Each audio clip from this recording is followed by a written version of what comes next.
Autobiography of Benvenuto Cellini, Part 2, Section 18, Chapters 89 through 95. Chapter 89.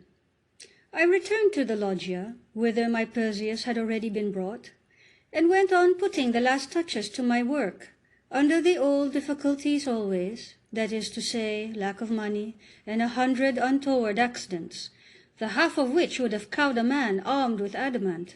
However, I pursued my course as usual. And one morning, after I had heard Mass at San Piero Sharaggio, that brute Bernardone, broker, worthless goldsmith, and by the Duke's grace purveyor to the mint, passed by me. No sooner had he got outside the church than the dirty pig let fly 4 cracks which might have been heard from San Miniato. I cried, "Yah! Pig!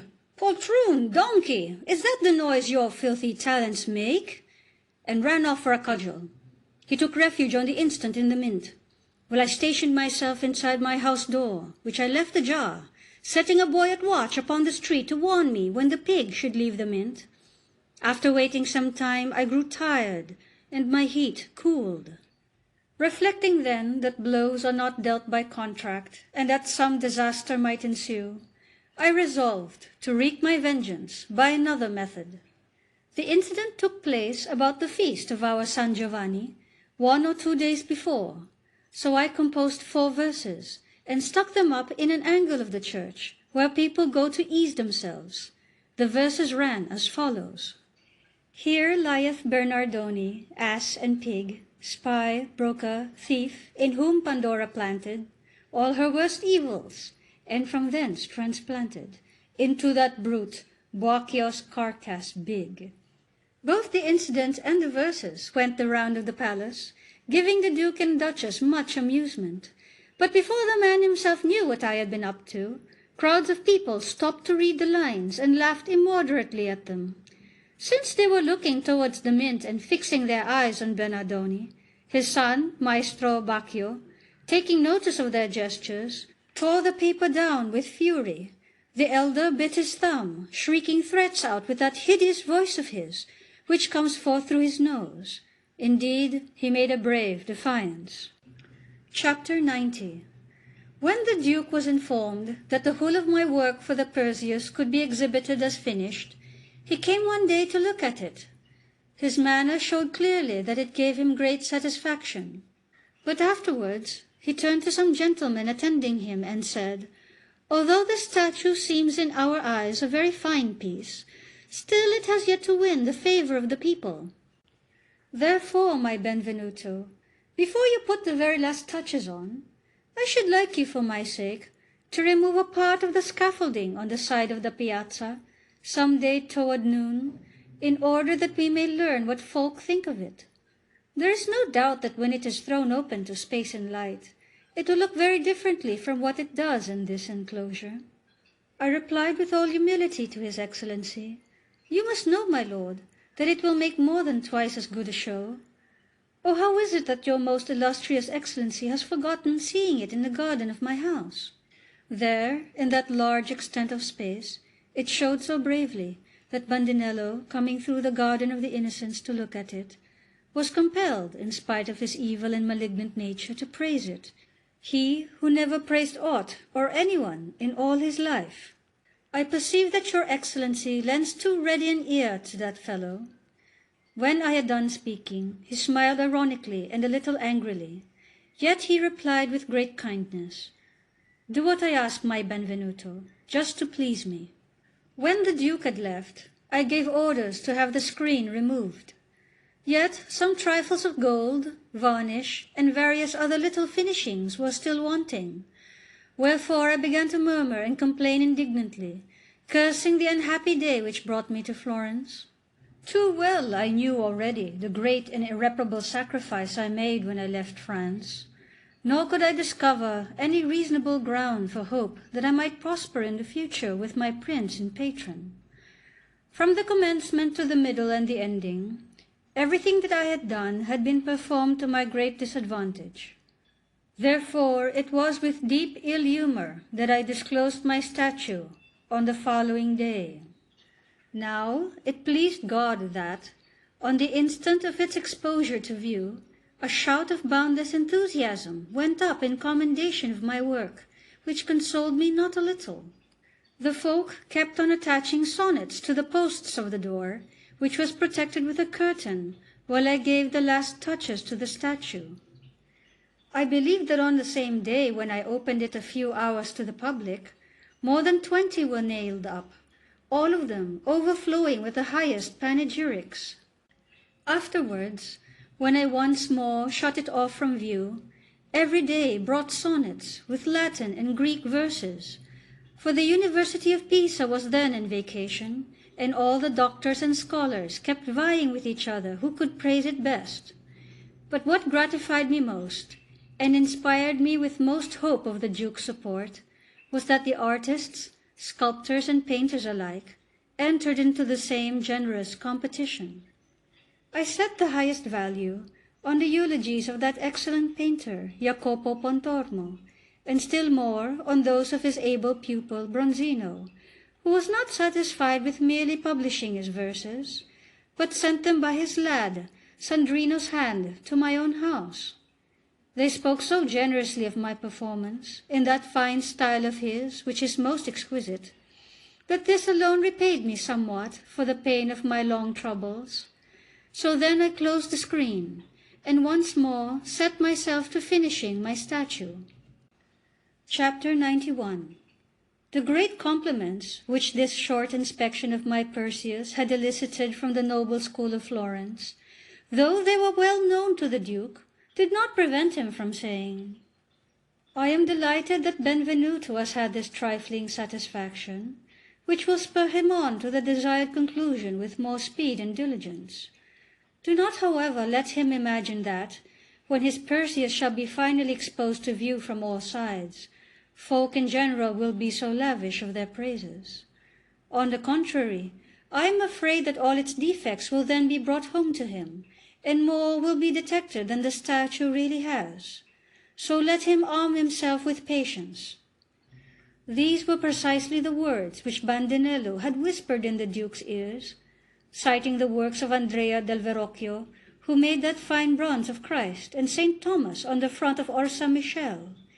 At the same time, he referred to many other statues, and dared even to attack the marvellous David of divine Michele Agnolo Buonarroti, accusing it of only looking well if seen in front. Finally, he touched upon the multitude of sarcastic sonnets which were called forth by his own Hercules and Cacus, and wound up with abusing the people of Florence. Now the Duke, who was too much inclined to credit his assertions, encouraged the fellow to speak thus, and thought in his own heart that things would go as he had prophesied, because that envious creature Bandinello never ceased insinuating malice. On one occasion it happened that the gallows bird Bernardoni, the broker, was present at these conversations, and in support of Bandinello's calumnies he said to the Duke, "You must remember, Prince, that statues on a large scale are quite a different dish of soup from little figures. I do not refuse him the credit of being excellent at statuettes and miniature, but you will soon see that he cannot succeed in that other sphere of art." To these vile suggestions he added many others of all sorts, plying his spy's office, and piling up a mountain of lies to boot. Chapter 92. Now it pleased my glorious Lord and immortal God that at last I brought the whole work to completion, and on a certain Thursday morning I exposed it to the public gaze. Immediately, before the sun was fully in the heavens, there assembled such a multitude of people that no words could describe them. All with one voice contended which should praise it most. The Duke was stationed at a window low upon the first floor of the palace, just above the entrance. There, half hidden, he heard everything the folk were saying of my statue. After listening through several hours, he rose so proud and happy in his heart that he turned to his attendant, Messer Sforza, and exclaimed, "Sforza, go and seek out Benvenuto. Tell him from me that he has delighted me far more than I expected. Say too that I shall reward him in a way which will astonish him, so bid him be of good courage." In due course, Messer Sforza discharged this glorious embassy, which consoled me greatly. I passed a happy day, partly because of the Duke's message, and also because the folk kept pointing me out as something marvellous and strange. Among the many who did so were two gentlemen, deputed by the Viceroy of Sicily to our Duke on public business. Now these two agreeable persons met me upon the piazza. I had been shown them in passing, and now they made monstrous haste to catch me up. Then, with caps in hand, they uttered an oration so ceremonious that it would have been excessive for a pope. I bowed, with every protestation of humility. They meanwhile continued loading me with compliments, until at last I prayed them, for kindness' sake, to leave the piazza in my company, because the folk were stopping and staring at me more than at my Perseus. In the midst of all these ceremonies, they went so far as to propose that I should come to Sicily, and offered to make terms which should content me. They told me how Fra Giovanni Agnolo de' Servi had constructed a fountain for them, complete in all parts, and decorated with a multitude of figures, but it was not in the same good style they recognized in Perseus, and yet they had heaped riches on the man. I would not suffer them to finish all their speeches, but answered, "You give me much cause for wonder, seeking as you do to make me quit the service of a prince who is the greatest patron of the arts that ever lived, and I too here in my own birthplace, famous as the school of every art and science. Oh, if my soul's desire had been set on lucre, I could have stayed in France with that great monarch Francis, who gave me 1,000 golden crowns a year for board, and paid me in addition the price of all my labour. In his service I gained more than 4,000 golden crowns the year." With these and such like words I cut their ceremonies short, thanking them for the high praises they had bestowed upon me, which were indeed the best reward that artists could receive for their labours. I told them they had greatly stimulated my zeal, so that I hoped, after a few years were past, to exhibit another masterpiece, which I dared believe would yield far truer satisfaction to our noble school of Florence. The two gentlemen were eager to resume the thread of their complimentary proposals, whereupon I, lifting my cap and making a profound bow, bade them a polite farewell. Chapter 93. When 2 more days had passed, and the chorus of praise was ever on the increase, I resolved to go and present myself to the Duke, who said with great good humour, "My Benvenuto, you have satisfied and delighted me, but I promise that I will reward you in such wise as will make you wonder, and I tell you that I do not mean to delay beyond tomorrow." On hearing this most welcome assurance, I turned all the forces of my soul and body to God, fervently offering up thanks to him. At the same moment I approached the Duke, and almost weeping for gladness, kissed his robe. Then I added, "O my glorious Prince, true and most generous lover of the arts and of those who exercise them, I entreat your most illustrious Excellency to allow me 8 days first to go and return thanks to God, for I alone know what travail I have endured, and that my earnest faith has moved him to assist me. In gratitude for this and all other marvellous mercies, I should like to travel 8 days on pilgrimage, continually thanking my immortal God, who never fails to help those who call upon him with sincerity." The Duke then asked me where I wished to go. I answered, "Tomorrow I shall set out for Vallombrosa, thence to Camaldoli and the Ermo. Perhaps I shall proceed to the Bagni di Santa Maria, and perhaps so far as Sestile, because I hear of fine antiquities to be seen there.